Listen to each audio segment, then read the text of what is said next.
হচ্ছে মহিজিৎ। তার রাজ্য ছিল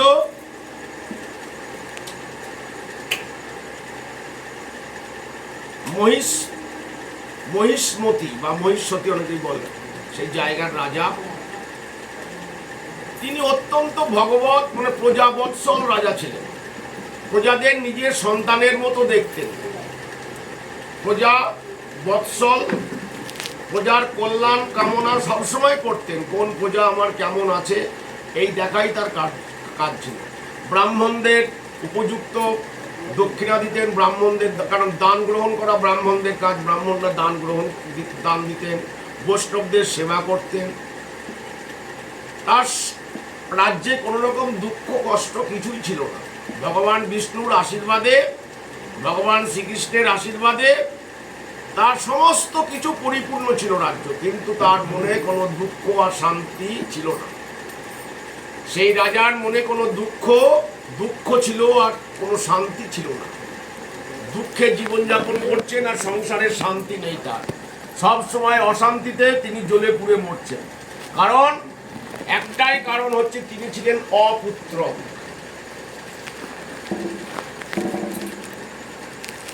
রাজার কোনো সন্তান ছিল না। সন্তান না থাকলে কি হয়? ইহলোকে পরলোকে তার স্থান নেই। ইহলোকেও স্থান নেই, পরলোকেও স্থান নেই। কারণ তার শ্রাদ্ধের কাজ কে করবে? বৈষ্ণবীয় শ্রাদ্ধই করো আর বৈদিক শ্রাদ্ধই করো, সেটা কে করবে? পুত নরক থেকে উদ্ধার করবে কে? পুত নরক থেকে উদ্ধার করবে পুত্র, তাই তার উদ্ধার হবে না। সেই জন্য তার মনে খুব কষ্ট ছিল যে আমার জীবনটা পুরোটাই বৃথা।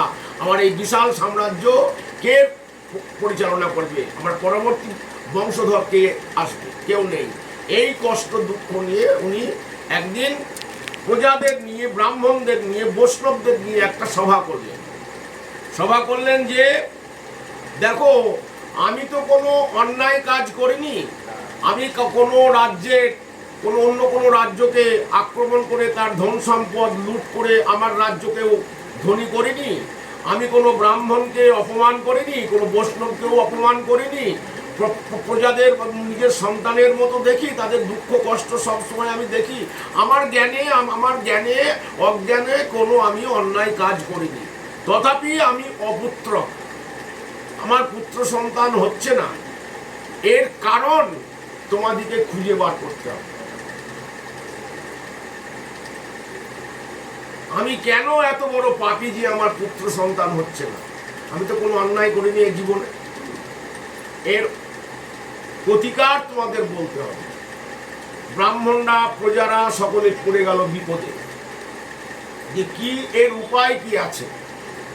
তখনকার দিনে বড় বড় মুনি ঋষিরা তখনকার দিনে জঙ্গলে আশ্রম করে বসবাস করতেন। সেই রাজারই আশ্রমে থাকতেন, তারা রাজারই এরিয়ার মধ্যেই থাকতেন। এই মহিষ রাজার এরিয়াতেই, তার এরিয়ার মধ্যেই তিনি আছেন সে মুনি ঋষিরা। যেমন হচ্ছে মহারাজ পরীক্ষিতের এরিয়ার মধ্যেই শ্রমিক মুনি তপস্যা করছিলেন। শ্রমিক মুনি, তার ছেলের নাম হচ্ছে শৃঙ্গী মুনি। সেই শ্রমিক মুনিকে চিনতে না পেরে এক গ্লাস জল চেয়েছিলেন বলে তিনি তো শোনেননি, জল দান করেননি। ফলে তিনি কি করলেন? তার মাথাতে কি চাপলো? মরা সাপ গলায় শ্রমিক মুনির দিয়ে দিলেন। ওদিকে ছেলে খেলা করছে, শৃঙ্গী মুনি জানতে পারলো আমার বাবার সঙ্গে কোনো খারাপ ব্যবহার করছে কেউ। মুনি ঋষিদের ছেলেদের এত বড়ই ব্রহ্মজ্ঞান, তারা বাবার উপরে কোনো অত্যাচার হলে দূর থেকে জানতে পারবে তারা যে আমার বাবার উপর অত্যাচার হচ্ছে। তা এই জঙ্গলে, এই মহিজিৎ রাজার জঙ্গলের আশ্রমে সকল ব্রাহ্মণ, বৈষ্ণব, প্রজারা গিয়ে ঘুরে ঘুরে দেখলেন একটা আশ্রমে একজন মানে প্রচণ্ড বলশালী এবং দীর্ঘায়ু এবং শাস্ত্রজ্ঞ, সর্বশাস্ত্রের বিশারদ, কঠিন তপস্যায় মগ্ন। নাম তার লোমশ। মুনির নাম হচ্ছে লোমশ। লোমশ কেন মুনির নাম?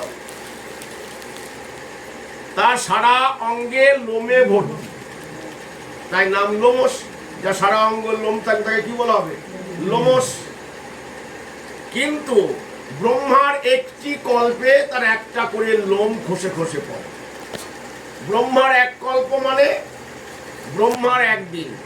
ব্রহ্মার একদিন মানে আমাদের এই ভারতবর্ষে 432 কোটি বছর। খুব মন দিয়ে শুনবে কথাগুলো। ব্রহ্মার এক কল্প মানেই একদিন, আর একদিন মানেই হচ্ছে আমাদের 432 কোটি বছর। ঠিক যখন 432 কোটি বছর হবে তখন ওই লোমশ মুনির একটা লোম খসে পড়বে। তার মানে একদিন তার পরমায়ু কমলো। তার মানে কত বেঁচে আছে, সত্য ত্রেতা দাপর কলি সে বেঁচে আছে মনে হয়। কারণ কলিযুগের বয়স কত? 4,32,000।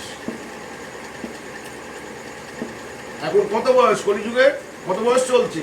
এই আগামী জন্মাষ্টমী কতদিন শ্রীকৃষ্ণের কততম জন্মদিন? 5,250 মনে হয়, 50 কি 51 হবে, দেখে নেবো এরকম। তার মানে কলিযুগের বয়সও তাই। এখন 4,32,000 কলির বয়স। তাহলে এখন কলি শিশুর থেকেও। তা এক কল্প যখন ব্রহ্মার শেষ হয় মানে একদিন ব্রহ্মার শেষ। ব্রহ্মার আয়ু কত? 100 বছর। 100 বছর ইন্টু 432 কোটি বছর, এতদিন চলে যাবে। 14টা মন্বন্তর চলে যাবে। আমরা এখন কোন মন্বন্তরে আছি? গীতা পাঠ করতে গেলেই করতে হয় বৈবস্বত মন্বন্তর। আমাদের কোন মন্বন্তর চলছে? বৈবস্বত মন্বন্তর। কোন কল্পে আছি? বরাহ কল্পে।